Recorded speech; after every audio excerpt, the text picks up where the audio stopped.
Hola, muy buenas. Vamos a continuar entonces en esta sesión con nuestra clase de histología cardiovascular. En este punto concreto vamos a abordar las estructuras nodales del corazón, la anatomía microscópica de las estructuras nodales. Aquí tenemos en esta diapositiva dos secciones, ¿verdad? Tenemos una sección macroscópica donde observaremos de modo general la ubicación del nodo sinusal, los puntos de referencia que nos permiten ubicar el nodo sinusal en el corazón. Esos puntos de referencia son: el primer punto es el surco terminal, ¿no?, que es una estructura que es el equivalente externo de la cresta terminal, y la desembocadura de la vena cava superior, ¿no? Esto nos va a permitir, pues, ubicar la zona donde está presente, como les decía antes, el nodo sinusal. Si vemos esta estructura microscópica, lo que vamos a observar, fíjense, el tejido adiposo, que es propio de la desembocadura de la vena cava.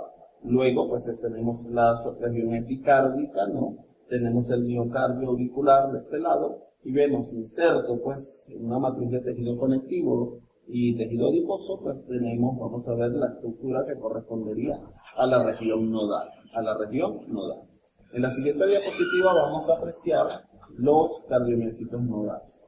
Los cardiomiocitos nodales no son más que cardiomiocitos especializados en la generación del potencial de acción. Ellos lo van a hacer primero que los otros cardiomiocitos, y de esa forma, pues, van a marcar el paso, van a marcar la frecuencia cardíaca.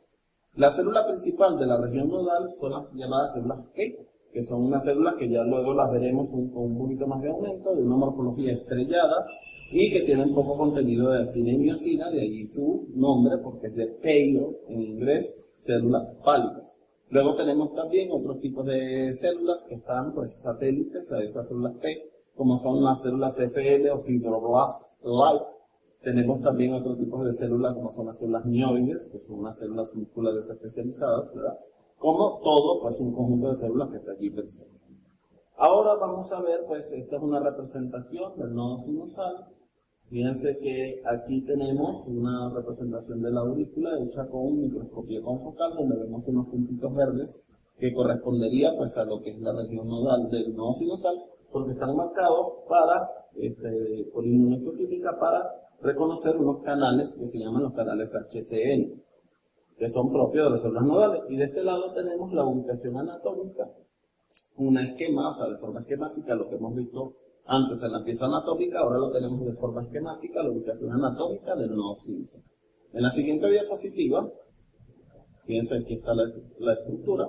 En la siguiente diapositiva vamos a ver, pues, un zoom, ¿verdad?, de esa estructura del nodo sinusal. Fíjense que vamos a ver unas células de morfología estrellada, les decía antes, con un núcleo fuertemente eucromático, redondeado, ¿verdad?, con un nucleolo central, ¿verdad?, con un nucleolo bastante prominente, y son células que, como les decía, tienen una morfología pálida porque no tienen, pues, un contenido extensivo de filamentos de actina y de miocina. A partir de estas células se va a generar entonces el potencial de acción cardíaca. Fíjense que tenemos algunas características entonces ultraestructurales, donde la fundamental es lo que les decía, pues, de la ausencia, pues, o la relativa escasez, pues, de los filamentos de actina y de miocina, ¿no? Eso es, digamos, la característica ultraestructural. Y hay otra cosa que es muy importante de estas células nodales y también de las fibras de conducción, que nosotros podemos encontrar reservas de glucógeno. Esto va a permitir que estas células sean más resistentes a la isquemia cardíaca, y las hace, pues, relativamente resistentes, pues, para que se pueda generar el potencial de acción de manera adecuada, incluso en condiciones adversas. Esa es la razón. En la siguiente lámina, pues, vamos a ver, pues, esto es muy general, pues no es un curso de fisiología, pero simplemente saber, pues, que existen, pues, algunas estructuras dentro de la célula nodal que nos permiten la generación del potencial de acción. Hay los llamados relojes biológicos, ¿verdad? Nosotros tenemos un reloj de calcio, ¿verdad?, que lo tenemos representado en la parte de baja, que es una liberación pulsátil de calcio a partir del retículo sarcoplásmico, lo cual va a permitir, pues, la generación del impulso nervioso, pues, y la generación de un impulso rápido que antecede al resto del impulso del corazón y permite que estas sean estructuras marcapasos. Luego vamos a tener el llamado reloj de membrana, que van a estar conformados por las corrientes de calcio y KT, por unos canales de calcio, ¿verdad? Y por otras canales que se llaman IF, ¿verdad? O sea, que generan son los canales HCN que les decía antes, generan las corrientes IF. Y, por ejemplo, algunas drogas de uso clínico para disminuir la frecuencia cardíaca, como lo es la ivabradina, tienen como blanco estos elementos. Simplemente para saber, ¿verdad? Esta es la característica molecular de esta célula. Luego vamos a estudiar brevemente pues, lo que es la estructura del nodo aurículo-ventricular. Al final tendremos, digamos, un resumen de cómo se conduce el impulso, el potencial de acción pasa a través del corazón, pero es importante saber pues, que el nodo aurículo-ventricular es una estructura que retarda la conducción del impulso, ¿verdad? Por ese retardo de la conducción del impulso, vamos a echarlo hacia atrás, por favor. Por ese retardo de la conducción del impulso, nosotros vamos a tener una contracción sistemática de las aurículas y los ventrículos. Entonces, en este caso, fíjense que teníamos en la diapositiva de antes, ¿verdad? La ubicación del nodo auriculoventricular, las características anatómicas, ¿verdad? El nodo auriculoventricular se va a ubicar, ¿no? Va a tener como punto de referencia el llamado triángulo de Koch, ¿verdad? Para esto son el tendón de Todaro, ¿no? El orificio del seno coronario, que es la desembocadura de las venas cavas, y la valva, ¿verdad? Septal de la válvula aurículo-ventricular izquierda, o válvula mitral, la valva septal, ¿verdad? Fíjense que aquí tenemos un corte transversal, ¿no? Es un corte coronal, perdón, donde nosotros vamos a apreciar, pues, la estructura. Fíjense que la flecha nos señala, pues, el único punto de paso entre las aurículas y los ventrículos. Ya luego nosotros vamos a ver lo que es el anillo fibroso del corazón. Lo que sí les puedo adelantar es que el anillo fibroso divide a las aurículas de los ventrículos, impidiendo el paso del potencial de acción, porque es tejido conectivo y el tejido conectivo no conduce.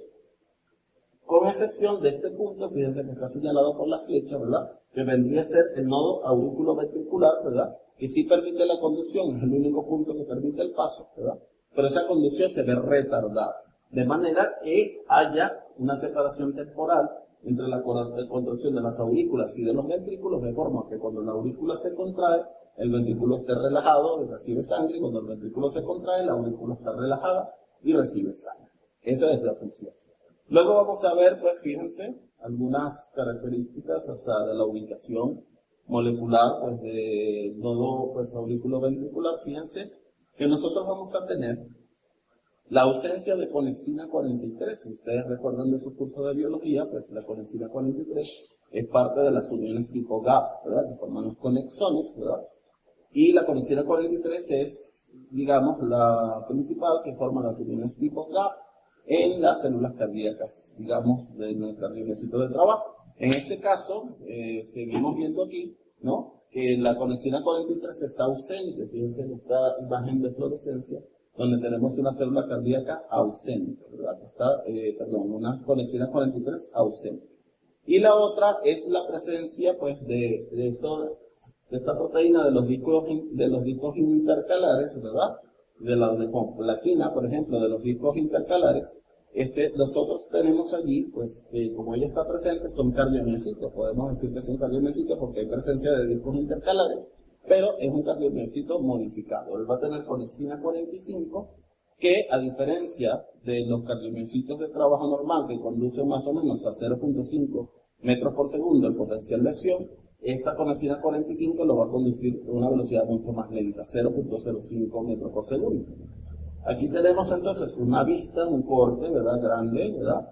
Donde nosotros tenemos delimitado, fíjense que aquí tenemos las estructuras de las que les hablaba antes. Tenemos la valva septal, ¿verdad? De la válvula mitral, ¿no? Tenemos el septum, ¿verdad? Que va a ser una estructura que va a estar ubicada en el septum, ¿verdad? Tenemos también que la valva aórtica, ¿verdad? De la válvula aórtica también nos delimita. Aquí pues no podemos ver el tendón de Todaro, pero digamos esto va a ser el criterio que nos ubica el nodo aurículo-ventricular. Bueno, ha sido todo por esta sesión. Muchas gracias por su atención. Nos vemos para la próxima.